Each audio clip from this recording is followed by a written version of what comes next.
Une vive tension alors que le match était loin de débuter. À l'arrivée des cheminots au temple des Badiangwena, quelques supporters des Viettes ont forcé l'entrée, se heurtant au dispositif de sécurité mis en place.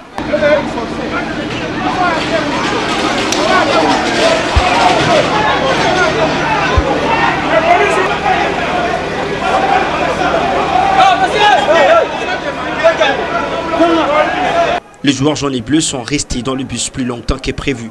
Les cheminots sont catégoriques. Pas question de mettre leurs pieds dans le vestiaire. Situation qui désenchante un jour de fête, un jour d'un derby que tout le monde attendait dans le plus grand des calmes. Les Viettes refusent même d'être filmés et n'entreront jamais dans leur local. Résultat, le Popo au temple s'y ramené avec sa ceinture.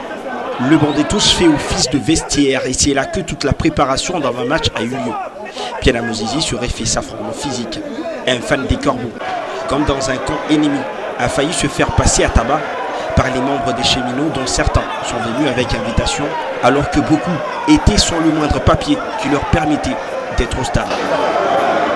Heureusement pour cet inconditionnel supporter des Corbeaux, les stadiers vont intervenir dans le temps. Aux alentours du stade, les fans des cheminots étaient encore présents, rôdant en attente du résultat final qui pourra leur donner ce dernier soupir. Pendant le match, aux abords du terrain, Bertin Makou Persinère, le coach des cheminots, est contre certaines décisions de l'arbitre. Rappelé à l'ordre, Makou est complètement hors de lui. Plus tard, il va avouer avoir été emporté par le match. À un certain moment, je peux avoir des tempéraments un peu chauds. C'est tout à fait normal.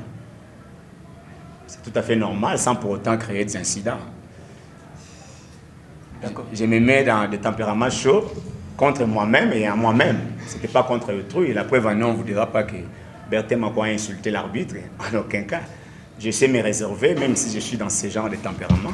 Donc c'est un match, ce sont les émotions et c'est tout à fait normal. On est humain. D'accord, coach. Lupopo, dont les fanatiques étaient très nombreux au stade, violant le huis clos imposé par le gouvernement et insultant par conséquent les officiels du TP Mazembe, obtient un nul in extremis. Ce retour de Lupopo 6 ans après à Kamalondo pour un derby aura permis à la Ligue nationale de football que le club d'Outre-Tunnel croît certes en âge au quotidien, mais que les troubles lui collent toujours à sa